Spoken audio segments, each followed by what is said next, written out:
What is the strangest unsolved mystery?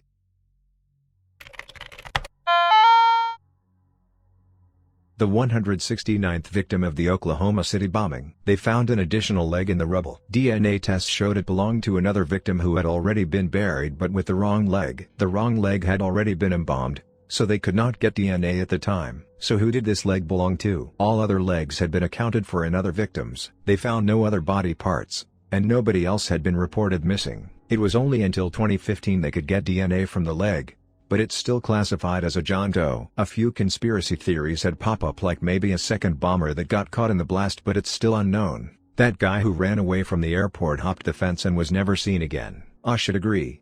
Lived in my town Frown in 2000. She walked out of her home willingly at age 9 in the middle of the night on Valentine's Day during a massive storm. She was sighted multiple times walking down an extremely rural and desolate highway by herself in the pouring rain and then was never seen again. Her book bag was discovered miles away, buried in a trash bag a year later. How was a 9-year-old convinced to leave her home alone in the middle of the night, in a storm, to walk down a deserted highway? How has there been no substantive leads at all since 2001? I remember seeing a video about a woman that after getting divorced started getting stalked and assaulted in her own house. Every time police would arrive, no one more than her was at the scene. Sometimes she would appear with bruises. Once she appeared with a screwdriver through her hand. This happened so many times that police started ignoring her calls after the investigation on her husband and on the case left no suspects. 3 months later she disappeared just to reappear next to a highway in the middle of the desert, miles away from her house, with her hands tied, dead. Autopsy later confirmed she was beaten to death. Creepiest shit I know. Edit. The case is the death of Cindy James. Some of the details are different, but it's all detailed there. On December 4, 1872, a British-American ship called the Mary Celeste was found empty and drifting in the Atlantic. It was found to be seaworthy and with its cargo intact, except for a lifeboat, which it appeared had been boarded in an orderly fashion. No one knows what happened to the crew or why they left the ship. What happened to Ireland's most beloved racehorse Sugar? It's widely believed the IRA kidnapped him for ransom and ended up shooting him to death as he got too much to deal with. However, even long after ending their campaign, the IRA has been admitting to the kidnappings and killings of several people, especially in relation to the disappeared, but haven't mentioned Sugar once. Surely they would have come out and claimed responsibility by now if they wwere behind it? The Ketty Murders murder is so beyond bizarre. They think he was poisoned, but they don't know with what. They don't know who the guy was because he had no ID on him and all his clothes had the tags ripped off. Then there's the Brown Suitcase, the fact that he was seen alive, I think, a full day earlier in the same spot they found his body.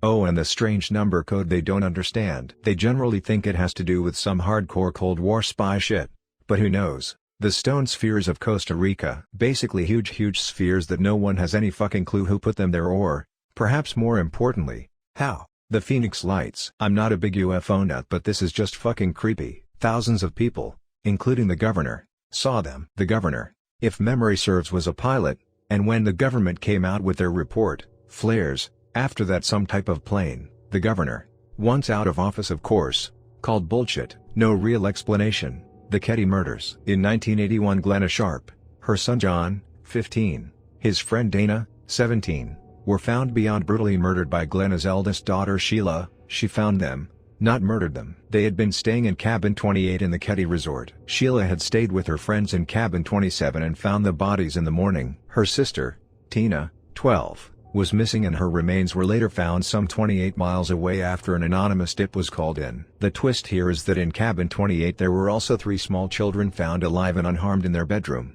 Most people on Reddit have probably heard about it, but Oak Island, also known as the Money Pit, is a pretty big mystery. In 1795, Daniel McGuinness, of Nova Scotia, saw lights coming from the uninhabited Oak Island, named because, well, it's full of oak trees. He and some friends went to the island and found a large circular depression. So, they started digging and discovered a layer of flagstones a few feet below. On the pit walls there were visible markings from a pick. As they dug down they discovered layers of logs at about every 10 feet. They gave up at 30 feet. That's just the beginning. The Onslow Company picked up where McGuinness and his friends left off, reaching a depth of 90 feet, finding layers of logs every 10 feet and layers of charcoal, putty and coconut fiber at 40, 50 and 60 feet. It should be noted that coconuts and thus their fibers aren't native to anywhere near Nova Scotia. Somewhere between 80 and 90 feet they found a coated rock that was translated saying something like 40 feet down, 2 million pounds lie buried. This is getting long, so I'll tell. Dear it. The pit floods. And not like a Oh, we'll just pump out the water flood. The water comes in from 3 parts of the island with the tide. Many people and companies have tried to reach the bottom, but with no success. If interested, there is tons and tons of info on this. If people are interested in these, I've got like dozens more. This kinda shit has been a fascination of mine since I was around 6 years old, so let me know if you want more. I'd if this has been posted already or not. 1986 missing boy of Soma Sierra, Juan Pedro Martinez. Kid's father is a truck driver. He is tasked with taking a semi carrying a tank of sulfuric acid from Cartagena to Bilbao, and brings his wife and son to make it a little family trip. When they pass through the Soma Sierra mountain pass, the truck is reported as driving erratically, and then it crashes. The cabin is destroyed. Both parents are killed in the crash, but kid apparently just fucking vanishes off the face of the earth. The obvious explanation is he somehow survived the crash and wandered off, but the area was thoroughly searched, and no trace of him was found. Some have theorized that the sulfuric acid dissolved his body. This wouldn't work either, because it would take longer than that to dissolve a body, and because it would have left traces. There are a few unexplained and unusual details as well. Andres was apparently a decent driver and in good health, and there was nothing wrong with the truck. Why was he driving so badly, especially through mountains with steep cliffs, with his whole family on board? The truck's tachometer recorded a number of unexplained starts and stops that didn't match the traffic patterns. What's that about? There were traces of cocaine found, not in the cabin, but inside the tank with the sulfuric acid. Why? Unverified reports claim that 2 people arrived at the scene before emergency services and removed a small package from the cabin. Is this true?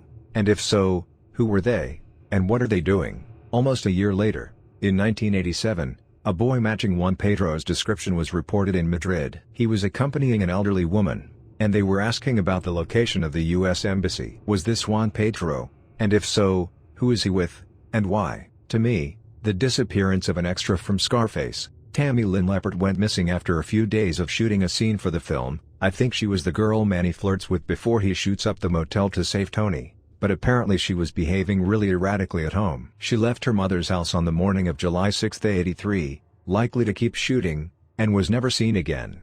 She was 18 when she disappeared. Who was Caspar Hauser? A feral child found in 1820s Germany, who dies a violent death after revealing that he had spent his youth in a darkened cellar. The location of Heinrich Müller, the final Gestapo chief. He was last seen in Berlin, roughly 3 days before it fell. At the time, he claimed to be fully aware of what the Russians did to POWs and that he had no intention of being taken prisoner. He most likely had access to foreign documents as the Gestapo leader and knew how to duplicate them. He was sought after by the CIA and the KGB, but nothing of him has ever been discovered. The disappearance of the 9th Roman Legion. One hypothesis put forth was that these MFers just up and left the Roman Empire and moved to China and is responsible for a region in China where a lot of people have blue eyes. Just to show you how crazy the theories can be. The one with the bridge in Scotland and tons of dogs have jumped off of it for no reason. Scientists claim it has something to do with a high-pitched noise. Other claims have to do with scent, ghosts, alternate universe, and evil energy. For me personally, my grandmother was murdered in her home in 1996, I think. She was beaten so badly, her own sister didn't recognize her at first. Given where she was living, it was most likely some meth head, who will never be found. But it'd be interesting to know who did that to her. Edit. Thank you for the kind words. It feels slightly uncomfortable getting clout off of a family tragedy. It happened a few years before I was born, but my dad always speaks fondly of her and shares little anecdotes. He's mostly at peace with it, but every year on her birthday he gets a bit sad. Understandably so. We celebrate her birthday with some of her favorite cake and my dad will tell us a fun memory of her. Sometimes I like to speculate what could have happened, but out of respect of my father and other relatives, I've never really asked for information involving her death. Houston TX Lovers Lane Murders. During the summer of 1990, 22-year-old Cheryl Henry met 21-year-old Andy Atkinson through friends at Yucatan Liquor. Andy was home for the summer from Stephen F. Austin State University and the two started dating. On August 22, 1990, the two, who had been dating now for around 2 weeks, had planned a double date with Cheryl's younger sister Shane. Each couple went their separate ways to continue the night. Shane said she kissed her sister goodnight and told her "I love you" around 11:30 p.m. It was what they always did,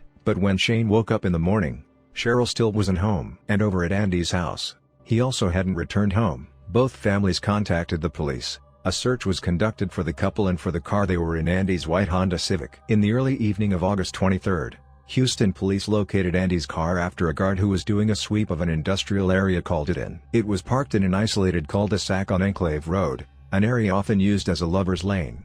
When police approached the car, it was clear something awful had happened. The windows were rolled down, the key was still in the ignition, the seats were laid back and a cassette was in the dash. On the floorboard of the passenger side was a woman's shoes and purse. But most chillingly, there were fresh signs of blood in the car. Just before midnight, the dogs led police to an area roughly 200 yards from Andy's car. A golf club and 3 golf balls seemed to have been purposefully placed, pointing to pieces of a rotting cedar fence on the ground. Police looked under the pieces of fence and found the body of Cheryl. She was face down, her clothes had been cut off and tossed near her remains, her hands were bound behind her back with hemp rope. She had been sexually assaulted and her throat was slashed with 3 gashes. Near her body was also a $20 bill. The search continued for Andy. The next morning, about 100 yards from Cheryl's body in the tree line, authorities discovered Andy's body. He was fully clothed with his back against a tree and his hands bound, like Cheryl's. And like Cheryl, his throat had also been slashed, but the slash was so deep he was nearly decapitated. His watch and money were still on his person,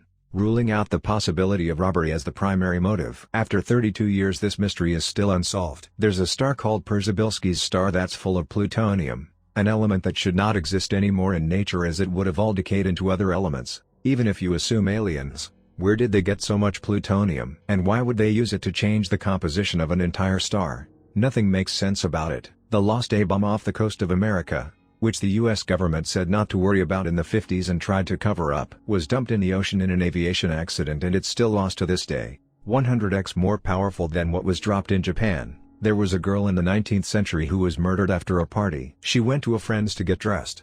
Then they went to the party. It was on a particular holiday I don't remember. She met a man named Thornton at the party and left with him. She was found the next day in a park. She had been raped and strangled. Thornton was put on trial but acquitted due to lack of evidence and it was never solved. The weirdest thing was that in the 1970s it happened again, and both crimes were nearly identical. It was the same holiday, the same town.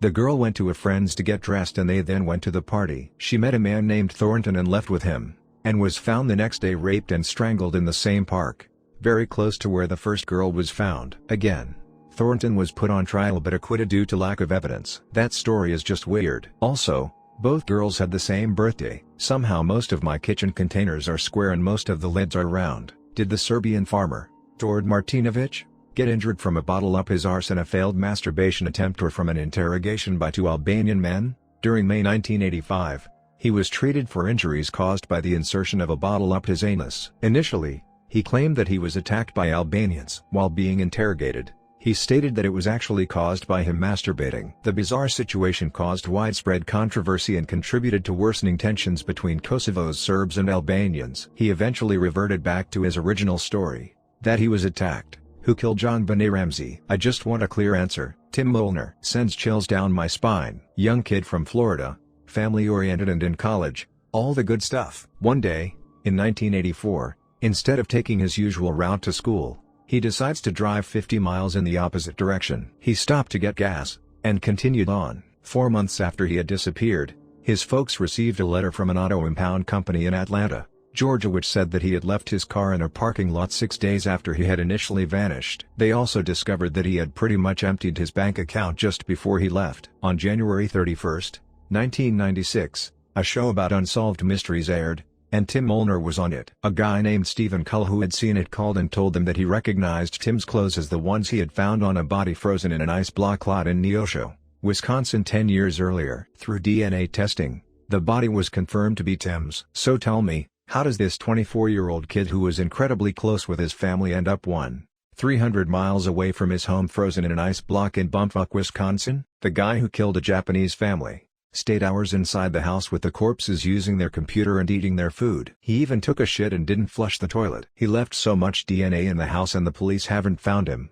English isn't my first language so excuse any mistakes. Greater than in 1997, someone speared a massive pumpkin on the spire atop of Cornell's McGraw Tower. 173 feet in the air. No one knew who, no one knew why, and no one knew how. Can Cornell finally bust open its great pumpkin mystery? I always thought the mysterious green children from Woolpit was interesting. The legend of the green children of Woolpit concerns 2 children of unusual skin color who reportedly appeared in the village of Woolpit in Suffolk, England, sometime in the 12th century, perhaps during the reign of King Stephen. The children, brother and sister, were of generally normal appearance except for the green color of their skin. They spoke in an unknown language and would eat only raw broad beans. Eventually, they learned to eat other food and lost their green color.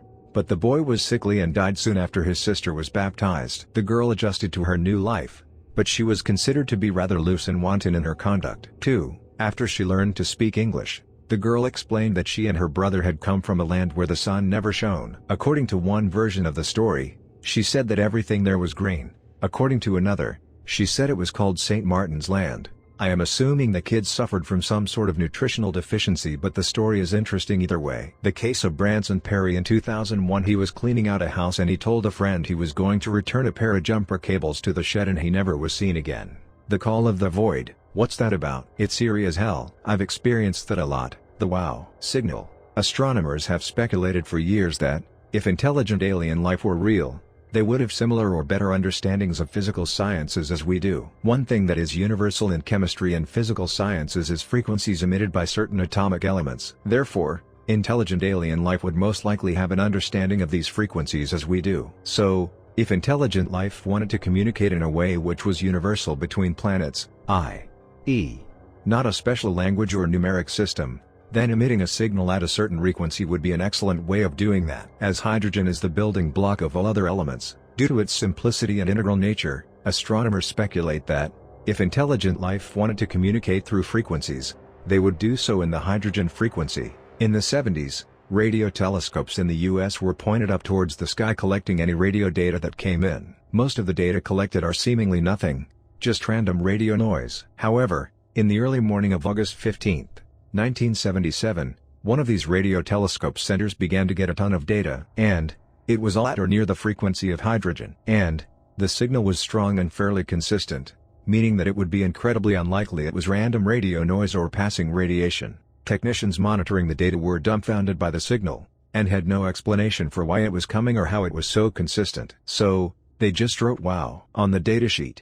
We still don't know how such a powerful signal could have even penetrated our atmosphere and remained consistently transmitted for as long as it did. Some people believe it could have been military testing nearby, but, again, it would be incredibly unlikely such a consistent message could be transmitted through simple interference. Plus, no military testing was reported in the surrounding area. The same or similar data has not been reported since, leading many to believe that the signal could have been an SOS signal from a dying planet, or just a passing coincidence that we may never see again.